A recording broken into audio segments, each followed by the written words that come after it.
toutes et à tous, bienvenue dans l'émission On est bien chez toi, il est bon ton café by FCE Cannes Côte d'Azur, présenté par moi-même Emmanuelle Rochard. Et aujourd'hui, on a l'honneur d'être reçu chez Florence Brision. Bonjour Florence. Bonjour Emmanuelle. Merci à toi de nous recevoir chez toi, dans ton canapé, dans ton intimité. On va passer un petit moment entre filles. J'ai quelques questions pour toi sur ta vie professionnelle et personnelle pour en apprendre un peu plus et nous montrer à quel point tu es une femme très inspirante dans la délégation. N'hésitez pas si vous avez en commentaire des questions ou si vous voulez rebondir sur certaines choses, on se fera un plaisir de lire avec Florence et puis de vous répondre ultérieurement. Et puis si tu es prête Florence, nous allons je suis commencer. Prête, Emmanuelle. Et c'est parti. Jingle.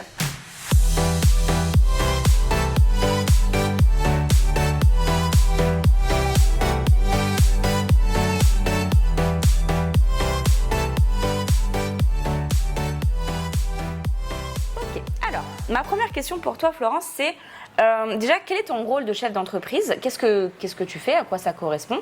Quel est le nom de ton entreprise et la mission de ton entreprise ? Alors, mon entreprise s'appelle FB Médical RH. D'accord. Donc, comme je suis franchisée, c'est Vitalis Médical. Vitalis Médical, ok. Donc, qu'est-ce que je fais ? Je recrute du personnel soignant.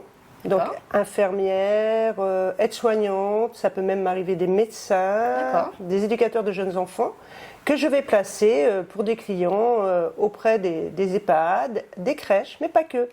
Je fais aussi tout ce qui est éducateur spécialisé, moniteur éducateur, que je vais placer dans les IME pour aider les enfants en situation de handicap, les personnes en situation de handicap. Donc, je fournis ce personnel pour ces établissements. Et en même temps, pour les intérimaires ou les vacataires, ou même les personnes que je place en CDI, je leur donne du travail. Du travail, tout simplement. simplement. Oui, effectivement. Du coup, toi, en tant que chef d'entreprise, qu'est-ce que tu fais dans ta société ? Alors, moi, je travaille avec... j'ai 3 salariés permanents. Je travaille avec 150 intérimaires, à peu près. Donc, en règle générale, je fais beaucoup d'administratifs, mais pas seulement. Je fais aussi des rendez-vous clients. Je vais visiter les établissements parce qu'il est hors de question que j'envoie un intérimaire dans un établissement que je n'ai pas visité. Je veux comprendre les conditions de travail avant d'envoyer mon intérimaire. Donc, je fais vraiment le relationnel. Je les connais tous. Ok. Donc, je fais le relationnel entre mes intérimaires et mes établissements parce qu'il est hors de question qu'un de mes intérimaires aille travailler la boule au ventre au travail. C'est une priorité. Je dis que les intérimaires, ce sont mes salariés. Ils travaillent pour moi et avec moi. Et en même temps, ils représentent Vitalis Médical. D'accord, ok. Donc oui, effectivement, en fait, tu t'assures à la fois côté client et côté intérimaire que tout se passe bien, etc. Donc oui, tu es sur l'opérationnel tout le temps aussi, en fait. Oui, exactement. Comment ça a commencé ? Comment tu es devenue chef d'entreprise et comment l'idée t'est venue ? Qu'est-ce qui t'a... Alors, de base, je suis de formation commerciale. Ok, rien à voir. Okay. J'étais cadre, je gérais 15 départements du quart nord-est de la France dans la formation professionnelle. Quand je suis arrivée ici dans le sud il y a 12 ans, je me suis installée et j'ai recherché à travailler dans la formation professionnelle. Donc j'ai été aussi responsable sur les Alpes-Maritimes dans la formation professionnelle. Et après j'ai géré un établissement de formation professionnelle où j'avais ce contact direct avec les intérimaires, puisqu'on avait aussi des intérimaires qui devaient faire des formations, avec les agences de travail temporaire. Et je suis partie 1 an vivre à Tokyo avec mon conjoint. Oh. J'ai démissionné. Et quand je suis revenue, c'était le Covid. Oui, on a connu tout ça. Oui. Donc, je me suis dit, je ne vais pas rien faire pendant 1 an. J'ai refait une formation RH. Ok. Donc depuis le Covid, en fait, un mal pour un bien, c'est ce qui t'a fait passer le cap. Moi aussi, je suis passée chef d'entreprise pendant le Covid, qui n'était pas la meilleure période, en passant. Mais au départ, j'étais pas du tout dans le médico-social. J'étais recrutée pour la maison d'arrêt de Grasse. D'accord, ok, rien à voir. Non, pour réinsérer les personnes qui avaient des condamnations dans la vie sociale pour quand ils allaient sortir. Et j'ai été approchée par une association qui travaillait dans le médico-social, le paramédical, qui m'a dit on recherche une chargée de recrutement, responsable d'agence, en plein Covid bien sûr. J'ai dit go, j'y vais. Mais alors j'ai eu une passion pour ce métier. C'est vrai, une révélation. Une révélation. Donc je travaillais. Parce que tu as eu toute une carrière avant aussi, quoi. Exact. Donc, près de 20 ans de carrière dans le commercial. Mais j'avais toujours cette relation client, fidélisation, j'aimais les gens. C'était quoi ton parcours avant d'être commercial, tes études et tout ? Ah, ouais, c'est compliqué. Alors moi j'étais déscolarisée très tôt. D'accord. Ben, c'est comme ça, on n'a pas toujours les parents qu'on veut, ou les parents peuvent pas faire comme ils veulent, enfin, bref. Et je me suis mariée très jeune, donc j'ai fait mes 5 enfants, mais en même temps je travaillais dans le commerce. Et j'ai repassé un diplôme étant maman. J'ai repassé un bac professionnel, j'ai repassé un BTS. Ah oui, donc tu as repris tes études bien plus tard. Bien plus tard, parce que c'était même pas... j'avais le travail, vu que j'avais l'expérience, mais c'était pour me prouver quelque chose à moi-même. Que j'avais malheureusement pas pu continuer mes études, mais que je pouvais... Que tu pouvais effectivement... avoir les diplômes comme tout le monde. Oui, et puis c'est pas la même chose de reprendre ses études, parce que quand on est dans le cursus, on est dans le move, on est formaté, etc. C'est ça. Et d'avoir toute cette coupure et de devoir se remettre dans cette capacité d'attention, dans le bain, d'apprendre, etc. C'est vraiment pas rien, quoi. Donc j'ai été fière de moi, déjà. Pour moi, parce que je suis arrivée à ce que je voulais. Et en fin de compte, ça me rapportait juste, pas professionnellement, puisque j'avais déjà l'expérience. Oui. Mais c'était vraiment que pour moi. Pour toi. Et donc du coup, c'est comme ça que je suis arrivée dans le commercial. Mais de base, comme toutes les gamines, je voulais être vendeuse. C'est vrai. Ton rêve de petite fille, c'était d'être vendeuse. D'être vendeuse. Bon, finalement, dans le commerce, de fil en aiguille, t'as suivi ce rêve de petite fille. Voilà. Mais je voulais, comme la petite caisse enregistreuse et tout ça. Et en fin de compte, je me suis tournée vraiment vers le métier de commercial. Où je me suis vraiment épanouie. Et le B2C au départ, comme tout le monde, je pense. Et après le B2B, vraiment le B2B. Ok, d'accord. Comme quoi, c'est vachement... c'est très diversifié, mais ça a du sens tout le long, quoi. Il y a toujours une cohérence. Tout à fait. Pourquoi tu fais ce métier-là maintenant, aujourd'hui? Qu'est-ce qui t'anime? C'est quoi ton pourquoi, ta vision? Alors, ma vision, c'est vraiment... Alors, ça ne tient qu'à moi-même. On dit toujours, fais du bien, Dieu te le rendra, mais moi, je me le rends toute seule. Quand je place quelqu'un, ou quand je sors quelqu'un de la précarité, ou que j'aide aussi des résidents ou des enfants, c'est ça qui me fait du bien. C'est ça qui me fait avancer. C'est pas le gain, c'est bizarre, c'est ce que je dis des fois aux clients, je suis bizarre. C'est vraiment le bien-être. Le bien-être de mes salariés, le bien-être des clients et le bien-être des résidents. Parce que si le salarié est bien, tout le monde est bien. Et en fin de compte, ça me fait plaisir de pouvoir amener mon petit édifice à quelqu'un, à l'évolution de personnes. Et c'est vraiment ça qui me fait avancer. D'accord. Du coup, quelle est ta plus belle réussite aujourd'hui? C'est donc qui te rend le plus fier? Parce que tu as beaucoup œuvré pour toi-même, tu t'es sortie de ta zone, etc. Mais vraiment, si tu devais choisir une de tes réussites dont tu es le plus fier, ça serait quoi? Mes 5 enfants. C'est vrai? Sans problème. Oui. Mes enfants, c'est ma vie, c'est ma fierté, c'est vraiment... mes 5 enfants. D'accord. Du coup, aujourd'hui, effectivement, tu permets de rebondir. Donc, tu as une vie à la fois de chef d'entreprise et de chef de famille. Comment tu gères? Comment tu fais? Parce que 5 enfants, quand même, ok, c'est pas rien. Moi, vraiment, je suis admirative de 5 enfants. Déjà, au-delà de 2, 3, pour moi, c'est énorme. C'est une prouesse technique, carrément. Mais c'est quoi ton secret? Si tu avais un conseil à donner, ça serait quoi? Alors, l'organisation. Ouais. Moi j'ai 5 enfants, ils ont de l'écart, les 2 premiers pas trop, mais après les autres ont ils ont quel âge à peu près Maintenant ils sont grands, mais les premiers ont 2 ans d'écart. D'accord. Entre la 3e et le 2e il y a 7 ans. Ok. Après il y a 3 ans. Ok. Et 5 ans. Ok. En gros, c'est ça. Oui, parce que je sais que tu es grand-mère aussi. Oui. Donc, dis-moi l'âge de tes enfants. Vas-y, Florence, partage avec nous, etc. Non, parce que on dirait pas, mais Florence, elle est très âgée. Non, c'est pas ce que je voulais dire. On te donne vraiment beaucoup moins que ton âge et on a l'impression que tes enfants ont peut-être une quinzaine d'années grand max. Et non, parce que t'es grand-mère 6 fois, quoi. Donc, c'est pas rien non plus. Donc, vas-y, on t'écoute. Ma première fille, 38 ans en janvier. Eh oui.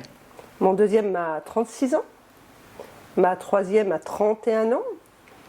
Ma quatrième a 28 ans en décembre. Et mon bébé, mon petit dernier, bien entendu, a 22 ans. Ouais, petit bébé de 22 ans quand même, entre 38 et 22 ans, quoi. Donc c'est en plus hyper étalé. C'est ça. Et aujourd'hui, ils sont plus âgés, etc. Ils vivent plus avec toi et tout, mais à mon grand malheur. À ton grand malheur. mais ouais, ça crée pour elle dans sa carrière, etc. Et puis aujourd'hui d'avoir fait un nouveau bébé entre guillemets dans ton entreprise, tu vois. Ouais. Donc, quelle est ta plus grande sortie de zone de confort?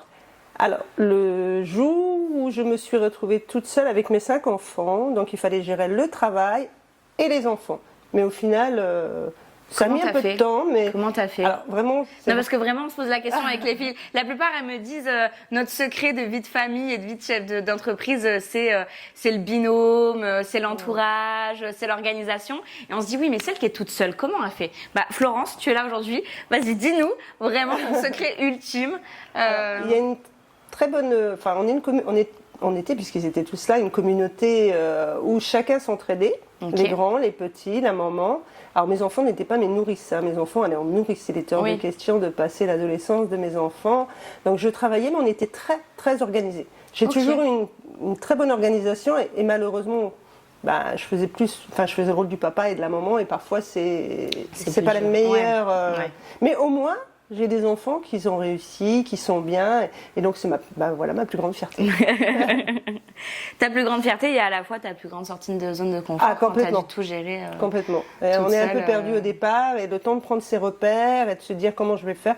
Et puis je pense que mon courage, ma force, c'est mes enfants qui me l'ont donné. Qui te l'ont donné. Ouais, mais c'est vrai, c'est vraiment ça. Je ne sais pas si j'irai jusqu'à 5, mais c'est bien déjà. Pas mal. Voilà. Okay. Tu as une deuxième grande famille aussi que tu as rejoint, qui est la famille des FCE aussi, qui te tient très à cœur. Depuis combien de temps tu fais partie de la délégation de Cannes et pourquoi tu nous as rejoints? Alors un peu plus d'1 an. Ça a fait 1 an en décembre, donc non, ça fera 1 an cette année. D'accord. Oui, je ne sais plus comment je vis moi. Ça fera 1 an cette année. Et pourquoi je vous ai rejoint? Parce que je trouve que vous me ressemblez quelque part. Vous êtes dans la bienveillance, dans l'altruisme. Oui. Et puis le fait est d'être avec des femmes, d'avoir cet appui, cette connexion. On fait de belles rencontres, on peut échanger sur plein de choses. Et d'être entre nous quelque part, je pense que ça fait vraiment un bien fou. Je suis tout à fait d'accord. Non, en fait, c'est vrai, je trouve que tu l'as très bien exprimé, de dire en fait d'aller chercher le reflet de soi-même et des valeurs qui sont communes aussi, et que ça nous parle et qu'on se sente bien parce que qui se ressemblent, ça semble aussi, même si on est toutes très différentes aussi, très complémentaires. Mais c'est ça aussi de créer ce cercle de sécurité ensemble. Quel est ton plus grand combat? Qu'est-ce qui te tient le plus à cœur? Les femmes. Les femmes. Alors, en tant que chef d'entreprise, je me rends compte souvent que quand on vient dans mon agence, on interpelle mon consultant parce que c'est un homme. Et que j'ai vécu dans ma vie, en tant que commercial, souvent des réflexions, souvent harcèlement, entre guillemets. Oui. Et je trouve qu'on est quand même en 2024 et ça existe toujours et ça existera toujours. Et mon plus grand combat, c'est ça. C'est que la femme soit reconnue pour ce qu'elle est et pour ce qu'elle vaut. Et pour ce qu'elle vaut, tout à fait, ce qu'elle est, ça, ce qu'elle vaut, et qu'il n'y ait plus de... Et voilà. Tout à fait. Tout à fait. On est tous raccords là-dessus. C'est vrai. Quelle est la personne qui t'inspire le plus? Alors, Simone Veil. Simone Veil, qui est effectivement une figure importante. Pourquoi? Alors déjà par rapport à l'avortement, mais pas que. Ok. On sait tous d'où elle vient, Simone Veil. Oui, tout à fait. Elle a une histoire incroyable. Incroyable, c'est une femme la forte. Shoah et tout, Voilà. Et elle est vraiment représentative pour moi de la femme forte, de la vraie, de la femme. Voilà. Puis c'est un vrai personnage. Enfin, je veux dire qu'on a connu entre guillemets, qui est de notre ère, qui a œuvré, etc. Et qui aujourd'hui en bénéficie encore de ce qu'elle nous a apporté, de droits fondamentaux. C'est grâce à elle. Nous a, tout à fait. Elle nous a apporté. Ces femmes-là nous représentent tout à fait. C'est une figure de résilience aussi. Tout à fait, c'est vrai. Voilà. J'ai envie de secouer aussi certaines en leur disant mais vas-y, quoi, les portes, on ne te les ouvrira pas. Donc, bien sûr. Prends la poignée, prends exemple et vas-y. Et ça te simplifiera la vie. Contrairement à ce qu'on pense, c'est pas en étant dans le combat qu'on se désimplifie la vie et qu'au contraire, bien sûr. Vas-y, pousse la porte. De toute façon, je dis que si on ne fonce pas, on n'arrive à rien. Et je dis toujours, on peut le faire, on a toute intelligence. Et comme ma petite phrase, c'est tant que t'as la niaque, t'avances. Oui, c'est ça, tout à fait. Tout à fait. On arrive à notre dernière question, qui est la question loufoque, la question secrète. On a beaucoup parlé de ton passé, de ton présent, et aujourd'hui on va aller tellement loin dans ton avenir que je vais demander de te projeter le jour de ton enterrement, d'accord?